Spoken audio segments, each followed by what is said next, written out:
when you talk to people, you need to be Batman and not Superman. Now, what is the difference? Yeah, they're both superheroes, right? And they both look like human beings. But Superman is not actually a human being. He came from another planet. So if Superman will provide a workshop how to fly, okay, and I will sit in the first row. I bought the best ticket. And they will explain the exact details, go to the highest tower, go to the roof, check the wind, mind your first step or something like that. I will do exactly what he says, but I'm going to fall because he's a superhuman and I'm just a human being. But Batman can provide a workshop how to fly, and he can tell you, Yaniv, I'm just like you. But then I develop a way how to fly, and let me teach you. And then I relate to him because they say, okay, we are the same. We have common ground. We're both humans. He's not trying just to fake a success, but he can also share the failures, and then people can relate to you. 2, 1, 0. Hi, and welcome to Stellar Life Podcast. This is your host, Orion, and today I have with me Dr. Yaniv Zaid. Known to the world as Dr. Persuasion, economist and attorney Dr. Yaniv Zaid acts as a business consultant to government departments, private firms, and public organizations. Dr. Zaid is recognized worldwide as an expert in the field of public speaking, marketing, sales, negotiation, and persuasion. Today we talked about active listening, better communication on and offline, how to start with a goal in mind, how to handle objection, how to network and keep in touch and establish relationships, and more and more. And now, without further ado, on to the show. Hi, Yaniv. Welcome to Stellar Life Podcast. Thank you so much for being here. Hi, Ryan. Thank you for inviting me. It's a great privilege. I heard lots of your chapters and I enjoyed it very much. So thank you for being here. Well, thank you. I'm honored that you listened. That's awesome. So before we begin, can you share a little bit about yourself and how you discovered your passion? Yeah, I'm Dr. Yaniv Zaid. My brand is Dr. Persuasion. I'm 47 years old. I live in Tel Aviv in Israel. I'm married for the second time. I have 2 kids from the first marriage and one on the way, my third kid. And I provide business consulting, and also lectures and workshops worldwide on how to improve your marketing abilities, sales abilities, persuasion abilities, negotiation abilities.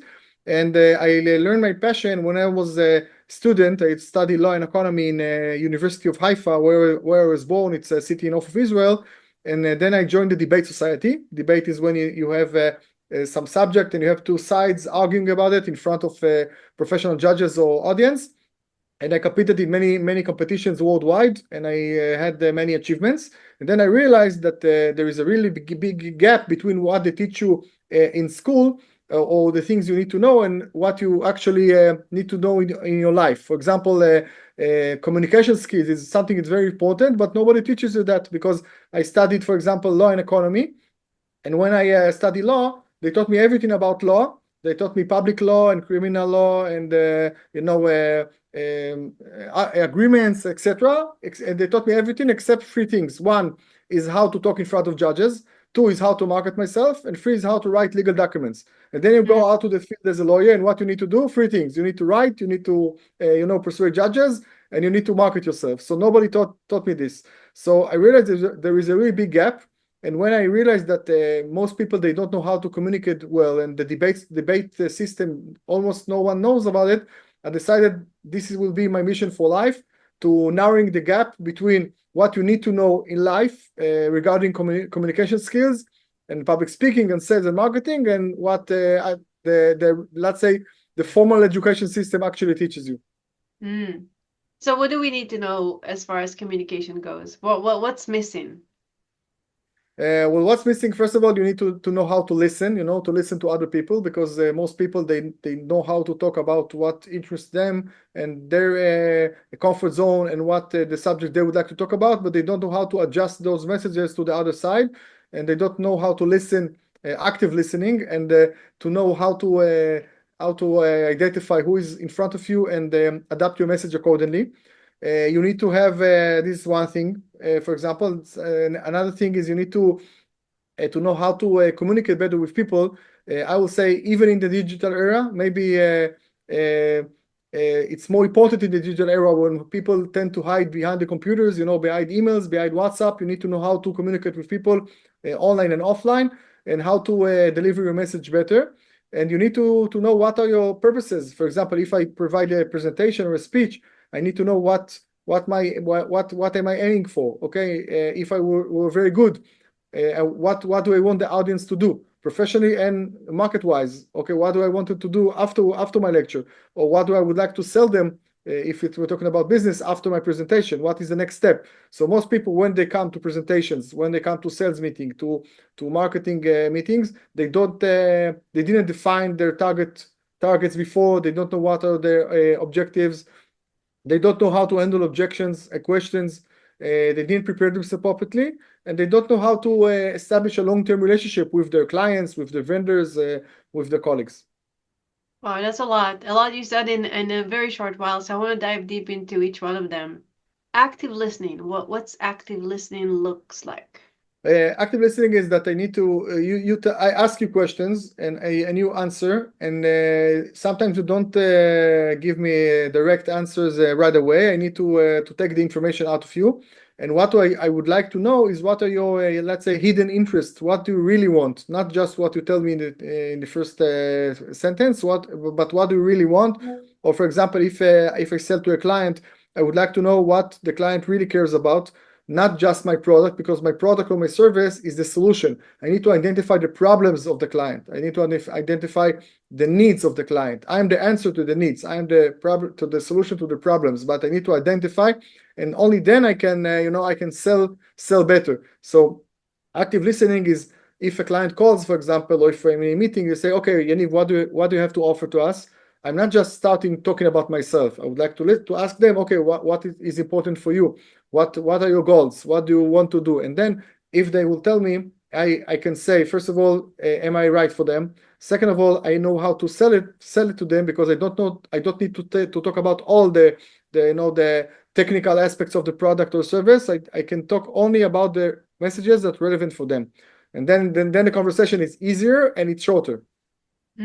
Yeah. So for you, your definition of active listening is to ask a lot of questions, see what they need, and kind of like listen between the lines. Yeah, For and them really listen and and ask write for it to myself. answers. Also, really listen, because sometimes people ask, but they're not really listening. They don't write it down. They don't pay attention to the small details that create the big results. So I need to really listen and to really identify your needs, and like you said, to read between the lines. So what was an example for an interaction you had when you kind of read between the lines, something surprising that maybe someone that is not actively listening would catch that you did? For example, if an employee, I helped companies, a consultant to companies who had negotiations with talented employees, okay, and the employee would like more money, more money in his salary, her salary, and they can't afford it to pay more money, okay. So obviously it's stuck. We are stuck. We're in a stuck situation. Probably what will happen? Both sides will be angry at each other, and then the employee will leave. They will lose a talented worker. But if you ask the employee, what do you really want? So the formal interests are money. I would like more money. But what they actually would like in most cases is to be recognized as a talented employee, and to be respectful. And maybe they would like better conditions. I would like a room of my own, okay, not to share my room with another person. I would like to have a better view from my room. I would like maybe a better car to get from the company. I would like maybe to have a better cell phone or something like that. So actually, if you dive into the hidden interest, okay, and read between the lines, you understand that the money is not the real issue. The real issue is the money is the reflection of how people think about me at my workplace. So if I can provide this employee a better personal attention, maybe a better title, okay, or to promote them, or to provide them a better car, something like that, then I didn't offer them more money in the salary, but I answered their exact needs, the actual need, which is recognition and to have more fun or more appreciation in the workplace. This is one example. Nice. And how do you communicate, for example, with an employee that has great potential, but they're getting too comfortable in their job. It feels like they're slacking. You still like to, have a great relationship with them, but you still like, there are some problems there. What type of communication or communication tips can you share? Yeah, first of all, the best way to solve a problem is to avoid it. So if you have a great relationship with a worker and they will like you and they will like their job, they will be a better worker. So when you have a great communication with your employees, they will work harder for you, and we won't have those kind of problems. But if you have these kind of problems, I suggest just talk about it. Don't hide it. Don't hide your feelings. Don't hide your frustration. Don't wait for the last minute and then you are angry at the employee and you fire him or her. But just talk about it all the time, and you can share your feelings. You say, well, I'm frustrated because I told you this mission and I expected you to do it in 2 days, and I rely on it, and then you didn't do it. So it created me a conflict with the client, and I felt bad about it. So talk about your feelings. Tell the employees exactly what you want. I'm talking about in my lectures and workshops, I talk about call to action. Call to action means that if I would like people to do something, that tell them exactly what to do. To be very specific. For example, when you go with your kids to an event, to a family event, and all the way you say, remember, behave nice, be nice, okay? And all the way you say, be nice, and then all the way back you probably say, but I told you to be nice. Why didn't you be nice? Why didn't you be nice? But so what happened? To be nice, it's not a specific instruction. If I tell him when we come to a grandmother, grandfather, immediately give him a hug and kiss, okay? Or you don't get out of the table unless everyone finished to eat, or you don't hit your brother if he does something to you, come and tell me, or something like that. Those are clear instructions. I know exactly what to do, and the kid or the adult, we are all human beings.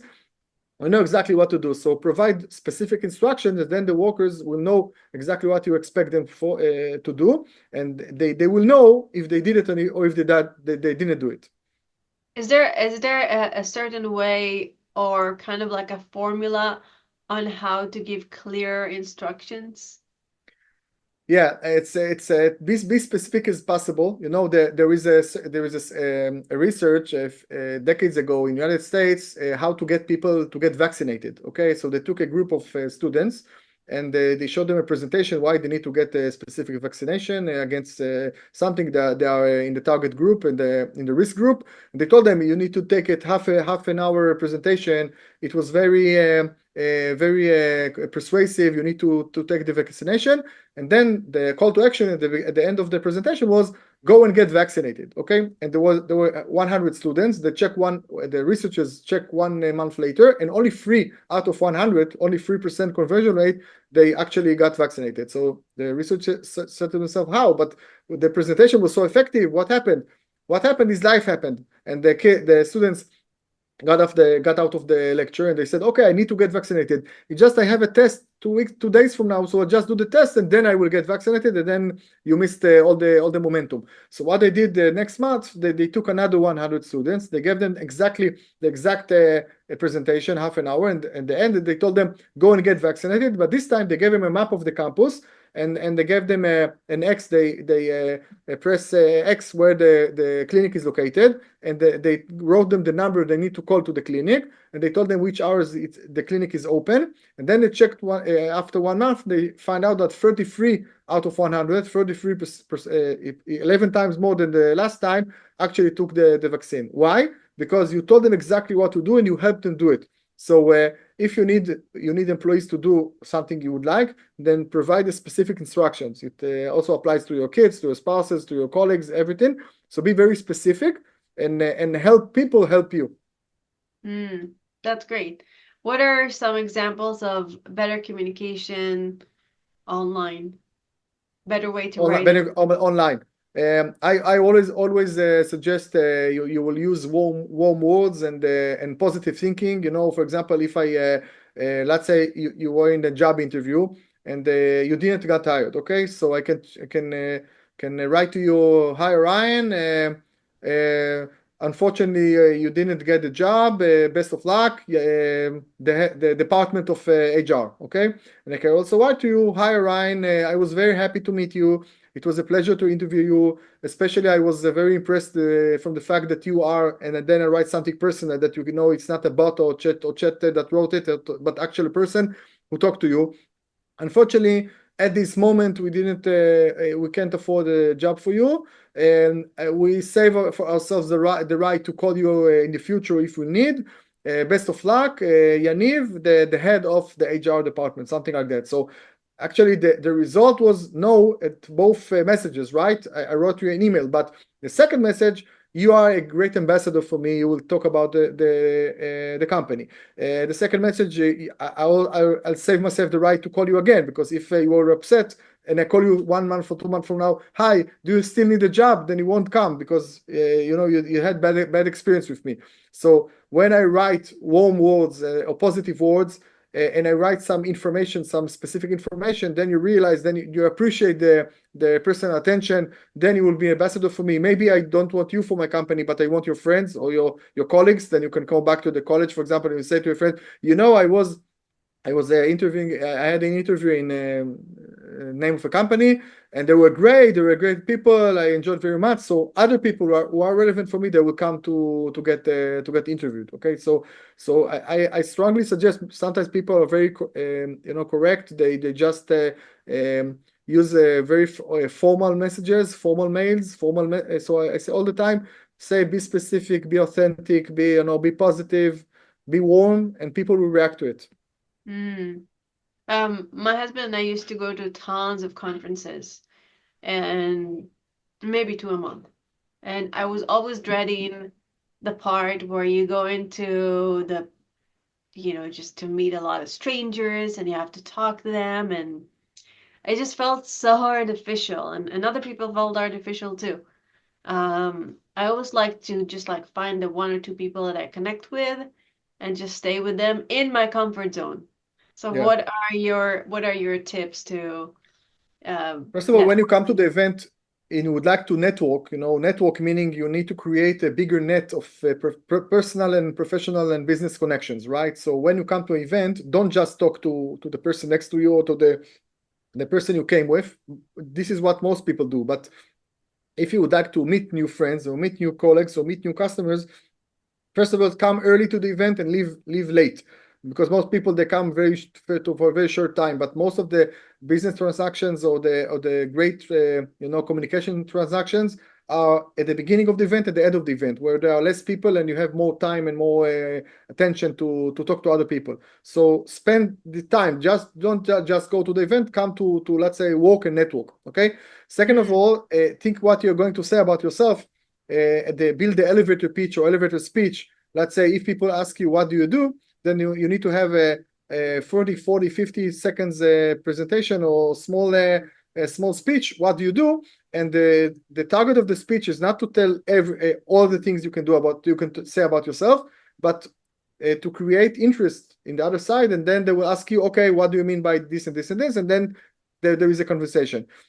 And also listen to people. We talked about listening, that I'm not just would like to talk about myself, I would like to listen. And you said that it sounds very artificial, so be authentic. It just seems like everybody is saying their little elevator speech.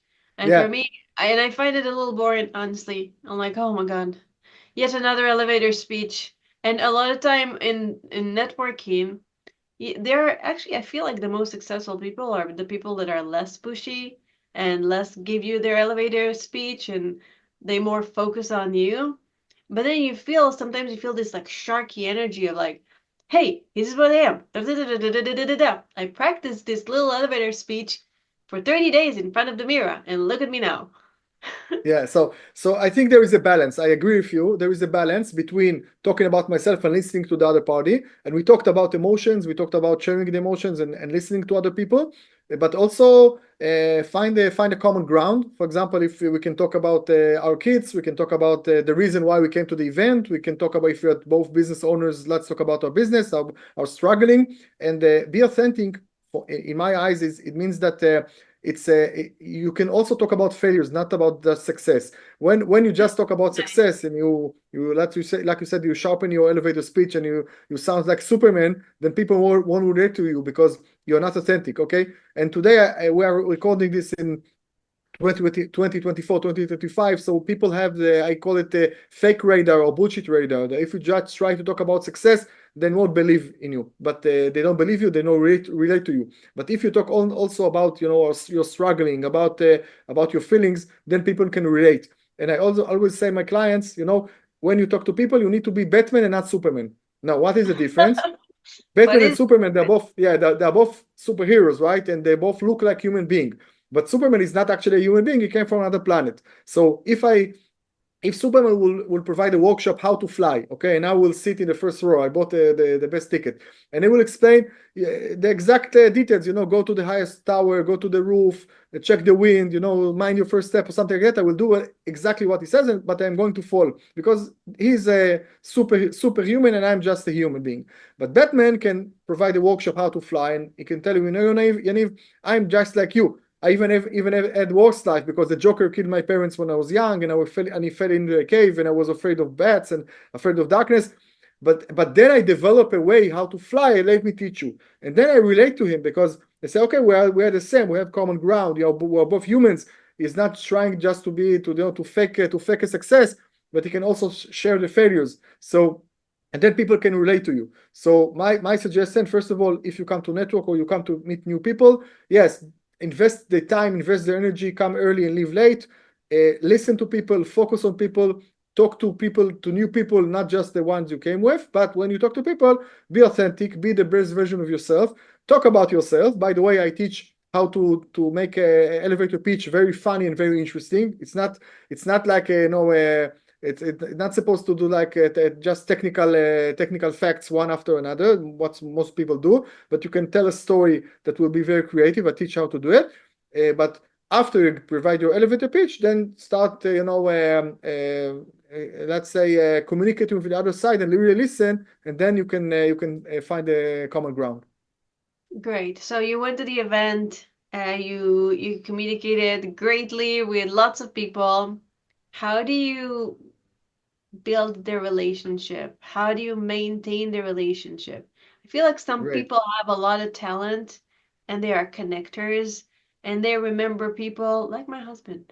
They remember people from 10 years ago. They remember their names, their last names, where they saw them. I don't have this memory.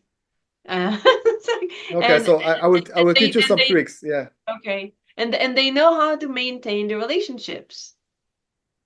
So first of all, I think the first secret of sales and marketing and networking is to love people. Okay, to love people, to really enjoy conversations with people. I enjoy now talking to you. Okay, it's not like a job. I'm not saying, okay, I'm talking to Orion, or oh my God, when it's going to end, because then you feel it. So if you talk to people and you really love people and you really interested in people, they will notice it. And if not, they will also notice it. Again, they're a fake radar. So love people and be curious when you talk to people and try to gather new information. I don't think you know everything, okay?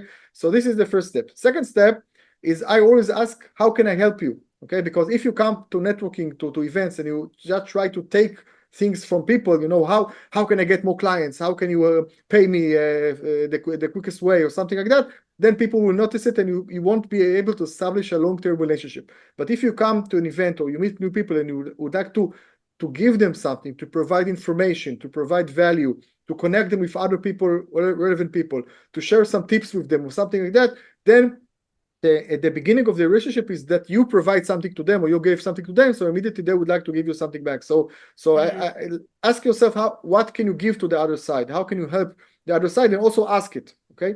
Number 3 is you don't need to have a great memory. Before you move to number 3, how do you do it, and what type of responses did you get when you asked other people, hey, do you need help with anything, or what type of help did you offer? Yeah, first of all, let's say I'm business consulting and I consult on marketing, sales. So if, for example, I ask you what do you do, and you say I'm a business owner, I have a website, I have lectures worldwide, something like that. So immediately say, how can I help you? And usually people are surprised when I ask them this, or when my clients ask them this, because most people, they're used to being taken advantage of. Okay, so people immediately will say, okay, so maybe you need me as a consultant. No, but I ask, what do you need? How can I help you? And again, we're not talking about money or business. We're talking about 2 human beings talking to each other, including sharing the struggles. And then you will be surprised. And after you be surprised, most people, they actually share. If they see an authentic person in front of them who actually cares about it, they will share. And like you said, in the event you were with your husband, maybe if I notice here that you are bored, and I come to you and I said, okay, what's your name? Because I looked at you are not. You feel like you don't belong. Is it true? Because I also, when I came here, I didn't know anyone or something like that.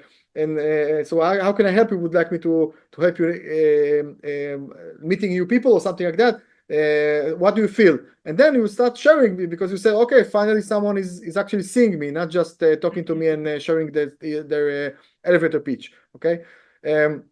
So I guess when you are authentic, when we are the best version of self, when we really care about people, they will notice it, and they will collaborate with us, and they will share information. And after, let's say we talked for a little bit during the event, and then I can take your information. I can share, we can share LinkedIn accounts. I can take your email, your mobile, your name, obviously, and then I can write you on my contact info in my mobile. Okay. Most people, they don't do it. Most people, they just talk to you and then they go, and they don't have enough details about you. They don't have your mobile, don't have your mail. So I say we need to gather information, and we need to document the information. Okay. By the way, if it's relevant for us a business transaction in the future, then I can also write, for example, Orion. She has a business. She's a lecturer. I can help her with providing lectures worldwide, something like that. And I write it not in front of you, but after our conversation. So I finish the conference with 10 or 20 contact information like yourself, with what can I do to follow up. And then my follow-up can be, first thing, personal, provide personal attention. Hi, Ryan, it was great meeting you at the meeting when we were in this and this. So you remember me. I was very happy to talk to you. I was really happy to find out that, and then I write something personal. I attach this on some basic information about my activities. If I can help you in any way, just let me know. This is some general messages, and I can also give you a link to my Linktree or my website or something like that. So it's not like, hi, Ryan, I can help you. It costs this and this. Let's schedule a meeting or something like that. But I offer you some information to read, or maybe some Zoom call, or some information, let's say, a further encounter with you. Nice. And then if it's relevant, if it's not relevant, it's just we met. Okay, so I'm on your contact info. Maybe 1 year from now, 2 years from now, you need someone like me, and you remember, oh, this was this guy at the party. What was his name? Let's find out in the contact. Let's write lectures. Dr. Yaniv Zaid, and then you can contact me. But if not, okay, great. We just met, and maybe you will see some post I write on LinkedIn. But if it's relevant for you, and then you can call me and say, okay, it's relevant. I actually need the help with my lectures or with my business or something like that, and then or with my marketing. And I remember you talked about it, so let's talk more. And then I can give you a call or something like that, and we can talk about the business. But again, not in a frightening way, not in a pushy way. But and you are the one who asked me, what do you do? How can you help me? Or I remember you said something about sales. I need to improve my sales, so what to do? And then we can talk about it. And how do you follow up down the road? Like, how do you keep your leads hot? Do you have a system? Do you have a place where you write down everybody? Yeah. So first of all, I write everyone in my contact info, and I write them on my CRM, and I save business cards if it's a digital business card, I write all the details. And I believe in a follow-up as a group and follow-up individually. Follow-up as a group is that if I took your details and put it in my mailing list, and then I write to all of my mailing list newsletter once a week, then once a week you hear my name, and you hear Dr. Yaniv Zaid, and each time you get a new video, a new article. This is what I do for tens of thousands of people each week, about marketing and sales and negotiation and persuasion and public speaking. And then let's say for now it's not relevant for you, but then you see another newsletter, another one. Sometimes you read, sometimes you don't. But half a year from now, you need something regarding sales and marketing, you approach me, because I'm all the time available for you in your email. The same thing applies to LinkedIn, to Facebook, to Instagram. If we are members on Facebook, and I upload 4 or 5 posts a week about my area of expertise, and you see it, then all the time you will remember me. Okay, this is in a group, a group follow-up. Okay, but I can also share an individual follow-up. Let's say for once a month, once in 2 months, I sent you an email, or I sent you a personal email or personal WhatsApp or personal messenger, and I write to, hi, Ryan, this is Yaniv, we met at the party. I thought about you because remember you said that you would like specific help in lectures in Germany. So I had a German colleague I met yesterday, and I can share the details with you if it's relevant for you. Okay, or something like that. And then what do I say to you? I actually say to you it's a reason to call. Okay, it's a RPC follow-up. It's a reason to call. The reason I called you is not because I would like to sell something to you, because I have a connection to you. I refer to you in order to provide you something. And then, again, if it's not relevant, it's not relevant. But if it's relevant, you say, okay, great. And by the way, do you still help lecturers or speakers that would like to spread the word? And I would say yes. And then we can create a contact. So the two follow-ups, one in the newsletter or LinkedIn or Facebook, and second one, the individual the individual follow-up. In both cases, I provided you something. I provided you value. I provided personal attention. I remembered things you needed for me, and then we can start and developing a long-term relationship. And I have sometimes clients that come to me after years that they are in my mailing list, and they say, I read your emails for years, and now it's the time that we can I can call you. And sometimes I even don't know they exist, because they are somewhere in the system, but I never met them. And suddenly they come, and when they come, they are very eager to take my, for example, business consulting. Even it's even the pricier programs. They're very eager because they for years they got information from me, and they got value, and they use some practical tools I provided for free, and then they are willing to pay. So when you try to sell them on a high ticket item, how do you justify the value?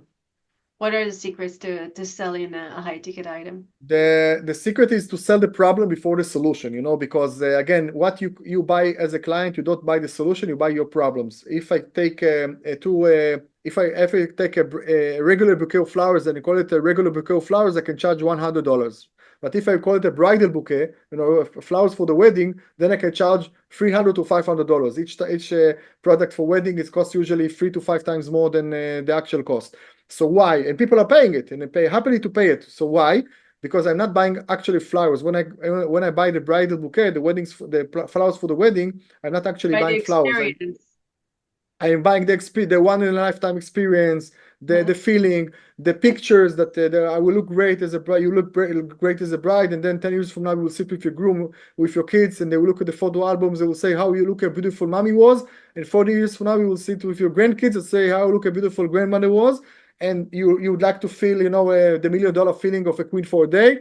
All this you buy when you buy a bridal bouquet. So I need to understand your needs.